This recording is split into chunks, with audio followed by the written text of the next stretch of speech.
ప్రభు అయిన యేసు నామంన మీకు శుభములు. ఈరోజు మన వాక్య భాగము పౌలు రోమీలకు రాసిన పత్రిక 3వ అధ్యాయం. రోమా పత్రికను మనం చదువుతున్నప్పుడు దేవుడు మనుషుల విషయంలో తాను తీసుకున్న క్రమశిక్షణ విషయాలను మనం గ్రహించగలుగుతాము. ఈ క్రమశిక్షణ చర్యలు 2 రకాలుగా మనకు అర్థమవుతాయి. మొదటిది ధర్మశాస్త్రము.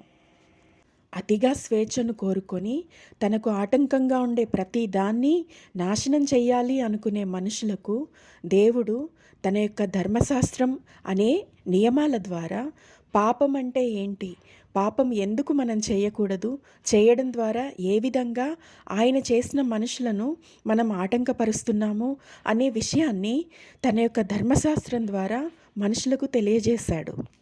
అందుకే పాత నిబంధన గ్రంథం అంతా ఎన్నో కట్టుబాట్లు, నియమ నిబంధనలతో నిండి ఉంటుంది. అయితే అనేకమైన రెస్ట్రిక్షన్స్తో నిండి ఉన్న ధర్మశాస్త్రాన్ని కూడా మనుషులు వారి పాప స్వభావానికి, తమ స్వార్థానికి అనుకూలంగా మలుచుకున్నారు. ఉదాహరణకు, ధర్మశాస్త్రంలో ఉన్న వాటిని మేము చేస్తున్నాము, పాటిస్తున్నాము అని వాటిని పాటించలేని బలహీన ప్రజల మీద ఆధిపత్యం చేస్తూ దేవుని దృష్టికి మరింత పాపులయ్యారు.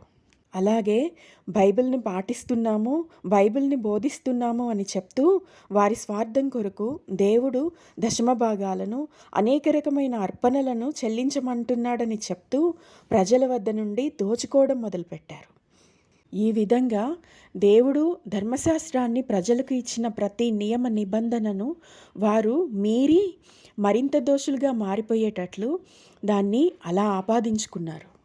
అందుకనే పరిశుద్ధాత్మ దేవుడు 11వ వచనంలో ఈ విధంగా తెలియజేస్తున్నాడు: నీతిమంతుడు లేడు, ఒక్కడునూ లేడు, గ్రహించువాడెవడునూ లేడు, దేవుని వెదకువాడెవడునూ లేడు, అందరూ త్రోవ తప్పి ఏకముగా పనికి మాలిన వారైరి, మేలు చేయువాడు ఎవడూ లేడు, ఒక్కడైనను లేడు.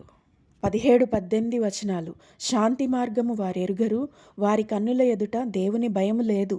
అందువల్ల శిక్షణ ద్వారా లోబడని మనుషులను దేవుడు ప్రేమ ద్వారా లోబర్చుకోవడానికి, ప్రేమ ద్వారా జయించడానికి, ప్రేమ ద్వారా మరణం, పాపం, నాశనం నుండి తన వైపు మనుషులను మళ్లించుకోవడానికి ప్రేమ స్వరూపుడైన యేసు ప్రభువును, తన కుమారుడిని మనకు బహుమానంగా దయచేశాడు.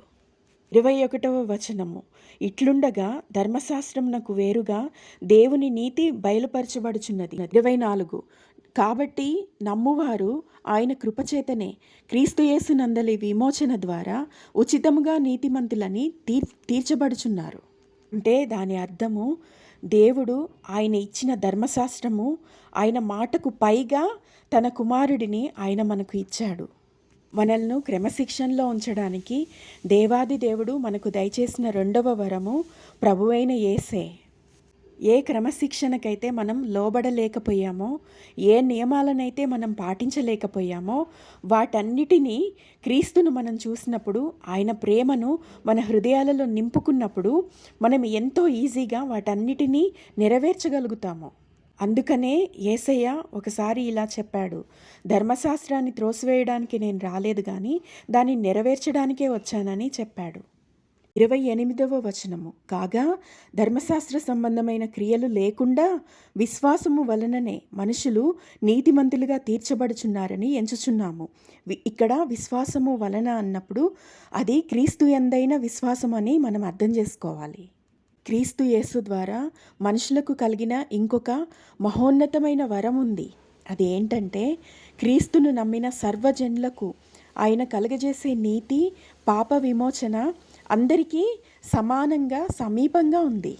ఎంతగా అంటే, మనుషులందరితో మరోబడి చెరసాలలో బందీలుగా ఉన్న మనుషులు కూడా క్రీస్తు యేసును నమ్మడం ద్వారా నీతిమంతులుగా వారు తీర్చబడతారు.